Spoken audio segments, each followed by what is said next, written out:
I'd like to tell you about the strangest secret in the world. Some years ago, the late Nobel Prize-winning Dr. Albert Schweitzer was being interviewed in London, and a reporter asked him, "Doctor, what's wrong with men today?" And the great doctor was silent a moment, and then he said, "Men simply don't think." It's about this that I want to talk with you. We live today in a golden age. This is an era that man has looked forward to, dreamed of, and worked toward for thousands of years. But since it's here, we pretty well take it for granted. We in America are particularly fortunate to live in the richest land that ever existed on the face of the earth, a land of abundant opportunity for everyone. But do you know what happens? Well, let's take 100 men who start even at the age of 25. Do you have any idea what will happen to those men by the time they're 65? These 100 men who all start even at the age of 25 believe they're going to be successful. If you ask any one of these men if he wanted to be a success, he'd tell you he did. And you'd notice that he was eager toward life, that there was a certain sparkle to his eye, an erectness to his carriage, and life seemed like a pretty interesting adventure to him. But by the time they're 65, 1 will be rich. 4 will be financially independent. 5 will still be working. 54 will be broke. Now think a moment. Out of the 100, only 5 make the grade. Now why do so many fail?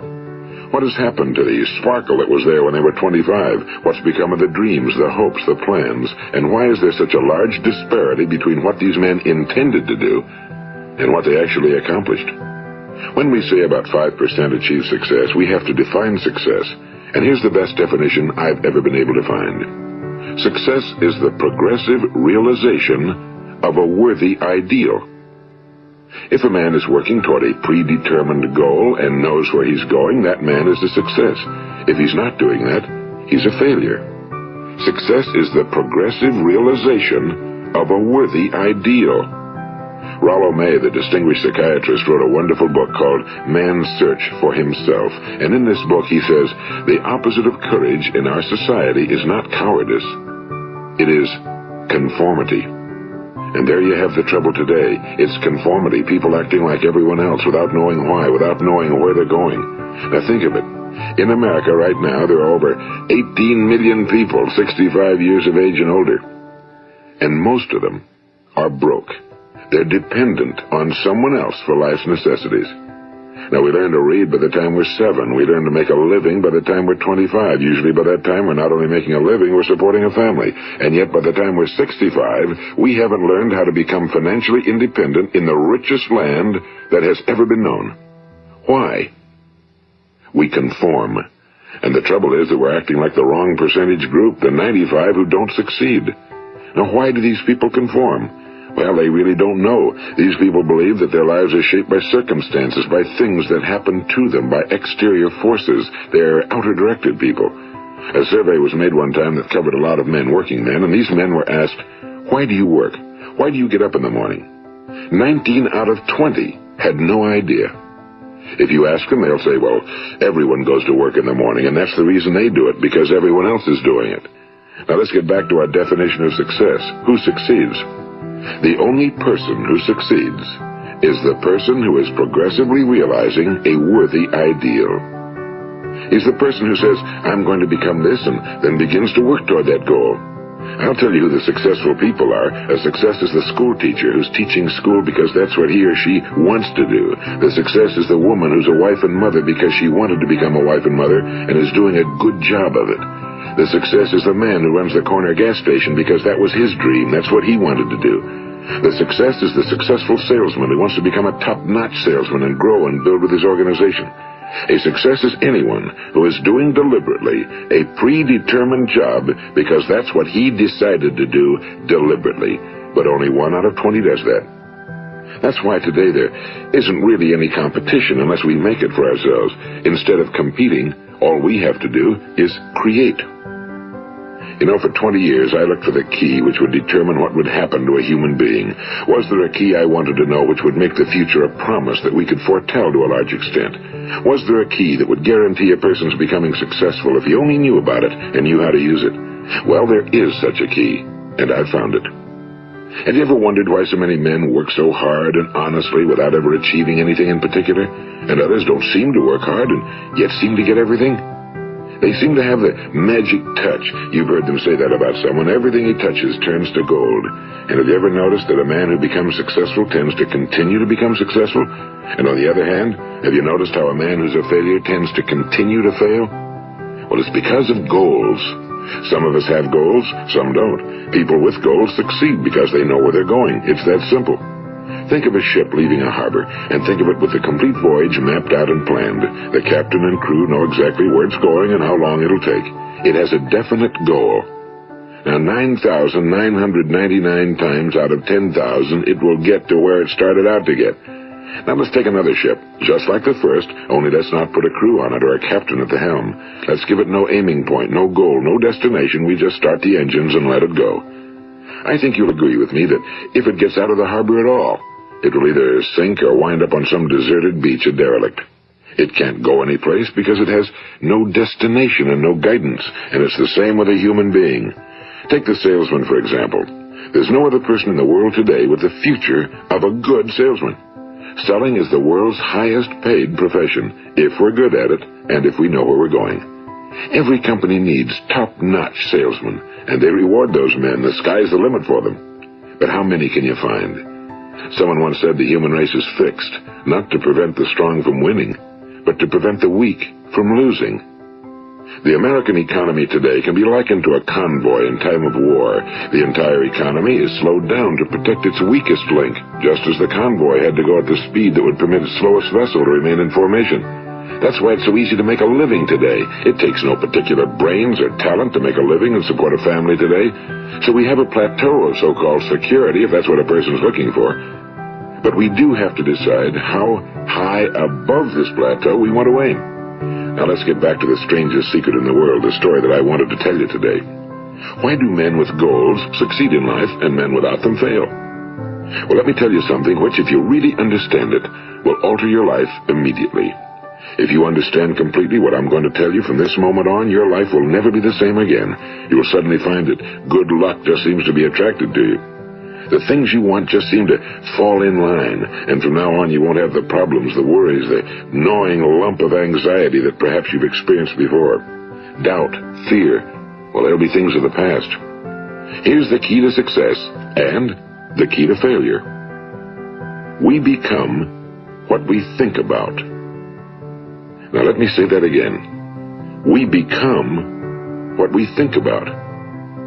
Throughout all history, the great wise men and teachers, philosophers and prophets have disagreed with one another on many different things. It's only on this one point that they are in complete and unanimous agreement.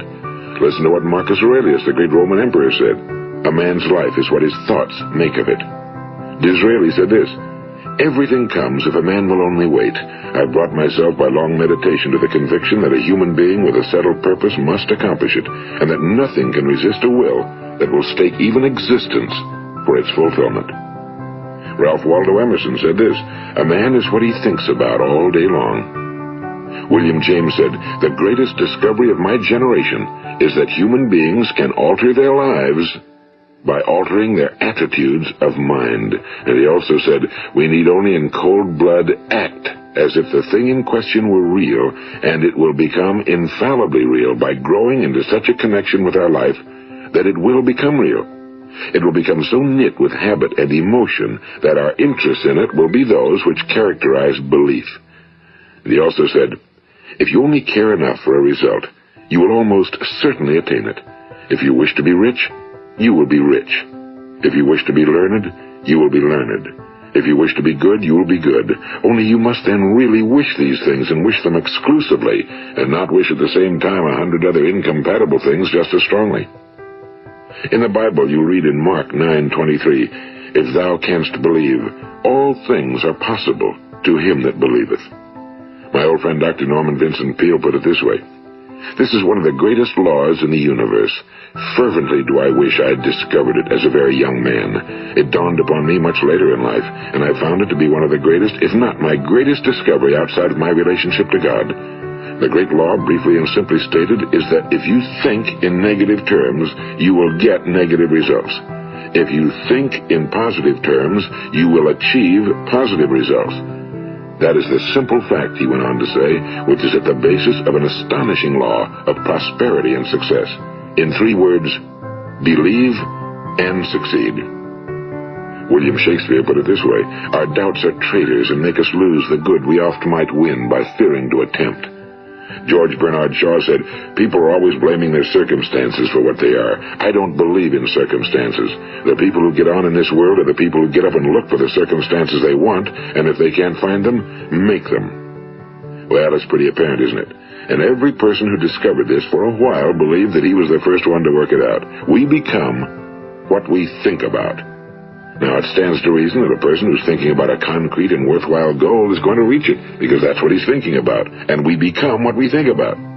Conversely, the man who has no goal, who doesn't know where he's going, and whose thoughts must therefore be thoughts of confusion and anxiety and fear and worry, becomes what he thinks about. His life becomes one of frustration and fear and anxiety and worry. And if he thinks about nothing, he becomes nothing. Now, how does it work? Why do we become what we think about? Well, I'll tell you how it works as far as we know. Now, to do this, I want to tell you about a situation that parallels the human mind. Suppose a farmer has some land, and it's good fertile land. Now, the land gives the farmer a choice. He may plant in that land whatever he chooses. The land doesn't care. It's up to the farmer to make the decision. Now, remember, we're comparing the human mind with the land because the mind, like the land, doesn't care what you plant in it. It will return what you plant, but it doesn't care what you plant. Now let's say that the farmer has 2 seeds in his hand. One is a seed of corn, the other is nightshade, a deadly poison. He digs 2 little holes in the earth and he plants both seeds, one corn, the other nightshade. He covers up the holes, waters, and takes care of the land, and what will happen? Invariably the land will return what's planted. As it's written in the Bible, as ye sow, so shall ye reap. Now remember, the land doesn't care. It'll return poison in just as wonderful abundance as it will corn. So up come the 2 plants, one corn, one poison. Now, the human mind is far more fertile, far more incredible and mysterious than the land, but it works the same way. It doesn't care what we plant. Success, failure. A concrete, worthwhile goal, or confusion. Misunderstanding, fear, anxiety, and so on. But what we plant, it must return to us. You see, the human mind is the last great unexplored continent on Earth. It contains riches beyond our wildest dreams. It will return anything we want to plant. Now, you might say, well, if that's true, why don't people use their minds more? Well, I think they've figured out an answer to that one, too. Our mind comes as standard equipment at birth. It's free, and things that are given to us for nothing we place little value on. Things that we pay money for, we value. The paradox is that exactly the reverse is true. Everything that's really worthwhile in life came to us free. Our minds, our souls, our bodies, our hopes, our dreams, our ambitions, our intelligence, our love of family and children and friends and country, all these priceless possessions are free. But the things that cost us money are actually very cheap and can be replaced at any time. A good man can be completely wiped out and make another fortune. He can do that several times. Even if our home burns down, we can rebuild it. But the things we got for nothing, we can never replace. The human mind isn't used because we take it for granted. Familiarity breeds contempt. It can do any kind of job we assign to it, but generally speaking, we use it for little jobs instead of big, important ones. Universities have proved that most of us are operating on about 10% or less of our abilities. So decide now, what is it you want? Plant your goal in your mind. It's the most important decision you'll ever make in your entire life. What is it you want? Do you want to be an outstanding salesman? A better worker at your particular job? Do you want to go places in your company? In your community? Do you want to get rich? All you've got to do is plant that seed in your mind, care for it, work steadily toward your goal, and it will become a reality. It not only will, there's no way that it cannot. You see, that's a law, like the laws of Sir Isaac Newton, the laws of gravity. If you get on top of a building and jump off, you'll always go down. You'll never go up, and it's the same with all the other laws of nature. They always work. They're inflexible. Think about your goal in a relaxed, positive way. Picture yourself in your mind's eye as having already achieved this goal. See yourself doing the things you will be doing when you've reached your goal. Ours has been called the phenobarbital age, the age of ulcers and nervous breakdowns and tranquilizers, at a time when medical research has raised us to a new plateau of good health and longevity. Far too many of us worry ourselves into an early grave trying to cope with things in our own little personal ways without learning a few great laws that will take care of everything for us. These things we bring on ourselves through our habitual way of thinking. Every one of us is the sum total of his own thoughts. He is where he is because that's exactly where he really wants to be, whether he'll admit that or not. Each of us must live off the fruit of his thoughts in the future, because what you think today and tomorrow, next month and next year, will mold your life and determine your future. You're guided by your mind. I remember one time I was driving through eastern Arizona, and I saw one of those giant earth-moving machines roaring along the road at about 35 miles an hour with what looked like 30 tons of dirt in it. A tremendous, incredible machine, and there was a little man perched way up on top with the wheel in his hands guiding it. And as I drove along, I was struck by the similarity of that machine to the human mind. Just suppose you're sitting at the controls of such a vast source of energy. Are you going to sit back and fold your arms and let it run itself into a ditch? Or are you going to keep both hands firmly on the wheel and control and direct this power to a specific, worthwhile purpose? It's up to you. You're in the driver's seat. You see, the very law that gives us success is a two-edged sword. We must control our thinking. The same rule that can lead a man to a life of success, wealth, happiness, and all the things he ever dreamed of for himself and his family. That very same law can lead him into the gutter. It's all in how he uses it, for good or for bad. This is the strangest secret in the world. Now, why do I say it's strange, and why do I call it a secret? Actually, it isn't a secret at all. It was first promulgated by some of the earliest wise men, and it appears again and again throughout the Bible, but very few people have learned it, understand it. That's why it's strange, and why for some equally strange reason it virtually remains a secret. I believe that you could go out and walk down the main street of your town and ask one man after another what the secret of success is, and you probably wouldn't run into one man in a month who could tell you. Now, this information is enormously valuable to us if we really understand it and apply it. It's valuable to us not only for our own lives, but the lives of those around us, our families, employees, associates, and friends. Life should be an exciting adventure. It should never be a bore. A man should live fully, be alive. He should be glad to get out of bed in the morning. He should be doing a job he likes to do because he does it well.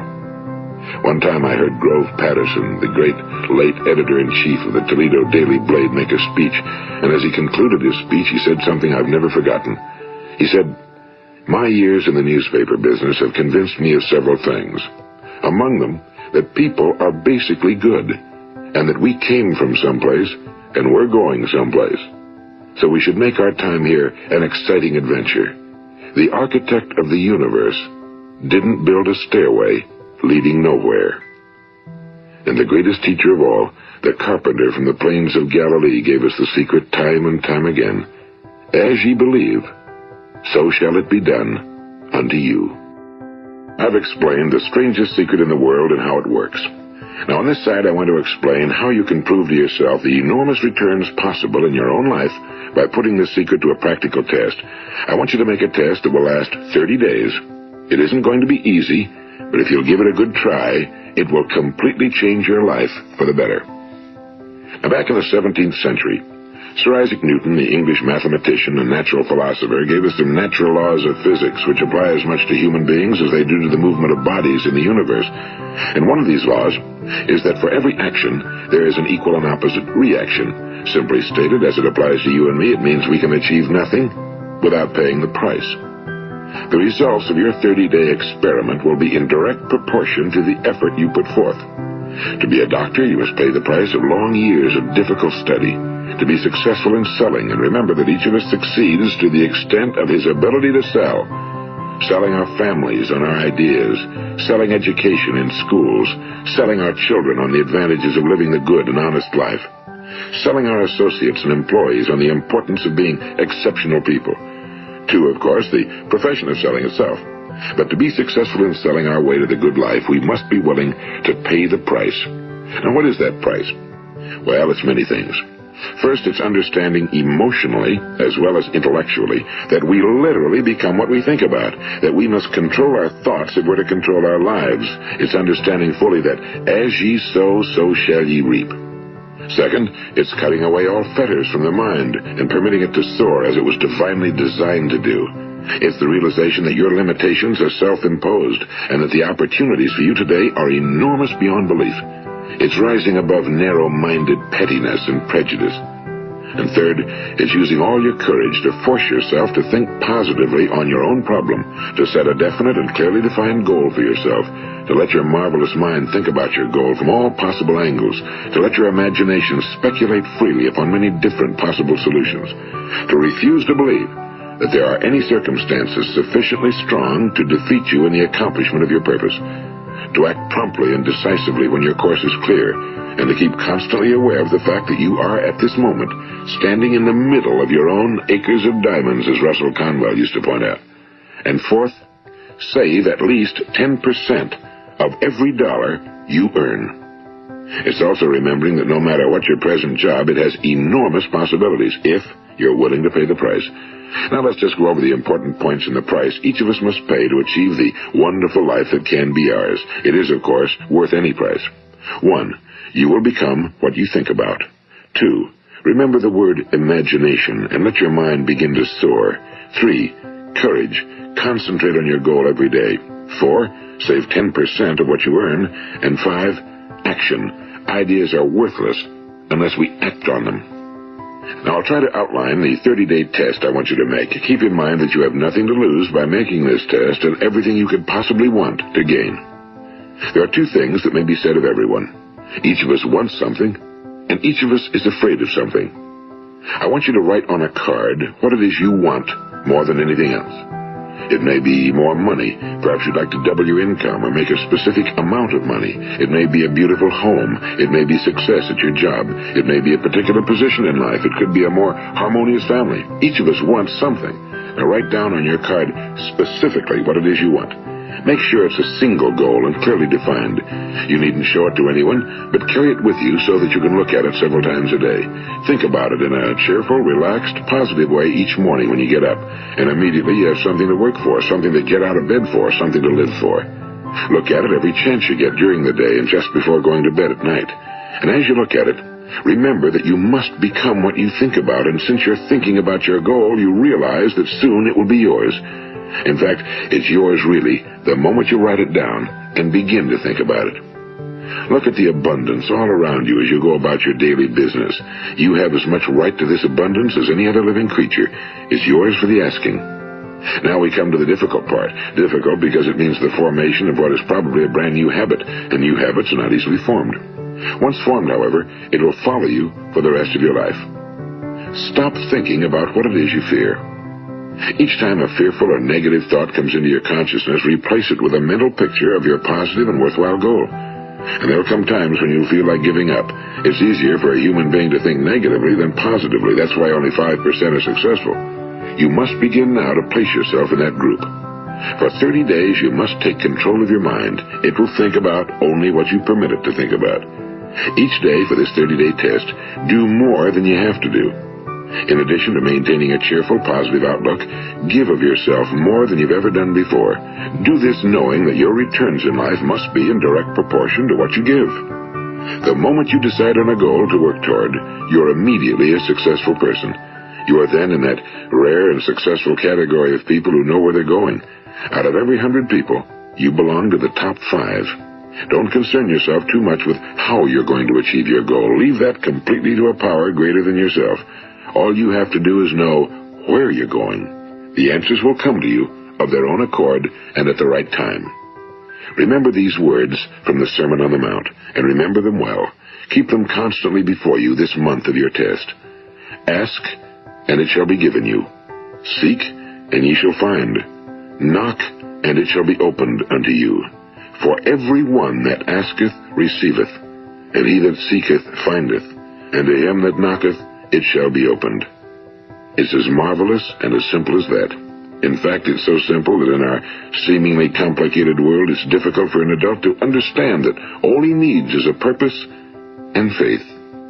For 30 days, do your very best. If you're a salesman, go at it as you've never done before, not in a hectic fashion, but with the calm, cheerful assurance that time well spent will give you the abundance in return you deserve and want.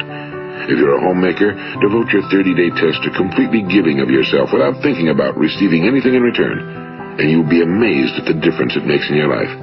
No matter what your job, do it as you've never done it before for 30 days. And if you've kept your goal before you every day, you'll wonder and marvel at this new life you've found. Dorothea Brand, the outstanding editor and writer, discovered it for herself and tells about it in her fine book, Wake Up and Live. Her entire philosophy is reduced to the words, act as though it were impossible to fail. She made her own test with sincerity and faith, and her entire life was changed to one of overwhelming success. Now, you make your test for 30 full days. Don't start your test until you've made up your mind to stick with it. You see, by being persistent, you're demonstrating faith. Persistence is simply another word for faith. If you didn't have faith, you'd never persist. If you should fail during your first 30 days, by that I mean suddenly find yourself overwhelmed by negative thoughts, you've got to start over again from that point and go 30 more days. Gradually, your new habit will form until you find yourself one of that wonderful minority to whom virtually nothing is impossible. And don't forget the card. It's vitally important as you begin this new way of living. On one side of the card, write your goal, whatever it may be. On the other side, write the words we've quoted from the Sermon on the Mount. Ask, and it shall be given you. Seek, and ye shall find. Knock, and it shall be opened unto you. Nothing great was ever accomplished without inspiration. See that during these crucial first 30 days, your own inspiration is kept at a peak. And above all, don't worry. Worry brings fear, and fear is crippling. The only thing that can cause you to worry during your test is trying to do it all yourself. Know that all you have to do is hold your goal before you. Everything else will take care of itself. Remember also to keep calm and cheerful. Don't let petty things annoy you and get you off course. Now, since making this test is difficult, some will say, why should I bother? Well, look at the alternative. No one wants to be a failure. No one really wants to be a mediocre individual. No one wants a life constantly filled with worry and fear and frustration. Therefore, remember that you must reap that which you sow. If you sow negative thoughts, your life will be filled with negative things. If you sow positive thoughts, your life will be cheerful, successful, and positive. Now, gradually, you will have a tendency to forget what you've heard on this recording. Play it often. Keep reminding yourself of what you must do to form this new habit. Gather your whole family around at regular intervals and listen to what's been said here. You know, most men will tell you that they want to make money without understanding the law. The only people who make money work in a mint. The rest of us must earn money. This is what causes those who keep looking for something for nothing or a free ride to fail in life. The only way to earn money is by providing people with services or products which are needed and useful. We exchange our time and our product or service for the other man's money. Therefore, the law is that our financial return will be in direct proportion to our service. Now, success is not the result of making money. Making money is the result of success, and success is in direct proportion to our service. Most people have this law backwards. They believe that you're successful if you earn a lot of money. The truth is that you can only earn money after you're successful. It's like the story of the man who sat in front of the stove and said to it, give me heat, and then I'll add the wood. How many men and women do you know, or do you suppose there are today, who take the same attitude toward life? There are millions. We've got to put the fuel in before we can expect heat. Likewise, we've got to be of service first before we can expect money. Don't concern yourself with the money. Be of service, build, work, dream, create. Do this and you'll find there's no limit to the prosperity and abundance that will come to you. Prosperity, you know, is founded upon a law of mutual exchange.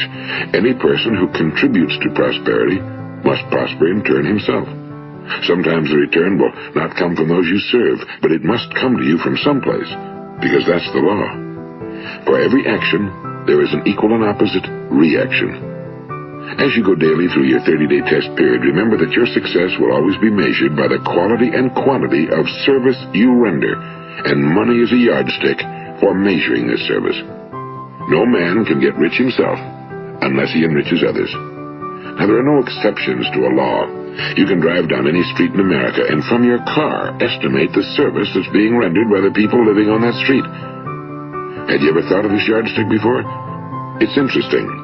Some, like ministers and priests and other devoted people, measure their returns in the realm of the spiritual, but again, their returns are equal to their service. Once this law is fully understood, any thinking person can tell his own fortune. If he wants more, he must be of more service to those from whom he receives his return. If he wants less, he has only to reduce his service. This is the price you must pay for what you want. If you believe you can enrich yourself by deluding others, you can end only by deluding yourself. It may take some time, but just as surely as you breathe, you'll get back what you put out. Don't ever make the mistake of thinking you can avert this. It's impossible. The prisons and the streets where the lonely walk are filled with people who tried to make new laws just for themselves. We may avoid the laws of man for a while, but there are greater laws that cannot be broken. An outstanding medical doctor recently pointed out 6 steps that will help you realize success. 1. Set yourself a definite goal. 2. Quit running yourself down. 3. Stop thinking of all the reasons why you cannot be successful and instead think of all the reasons why you can. 4. Trace your attitudes back through your childhood and try to discover where you first got the idea you couldn't be successful, if that's the way you've been thinking. 5. Change the image you have of yourself by writing out a description of the person you would like to be. And 6. Act the part of the successful person you have decided to become. The doctor who wrote those words is a noted West Coast psychiatrist, Dr. David Harold Fink. Do what the experts since the dawn of recorded history have told you must do. Pay the price by becoming the person you want to become. It's not nearly as difficult as living unsuccessfully. Make your 30-day test, then repeat it again, and each time it will become more a part of you until you'll wonder how you could ever have lived any other way. Live this new way and the floodgates of abundance will open and pour over you more riches than you may have dreamed existed. Money? Yes, lots of it. But what's more important, you'll have peace. You'll be in that wonderful minority who lead calm, cheerful, successful lives. Start today. You have nothing to lose, but you have a whole life to win. This is Earl Nightingale, and thank you.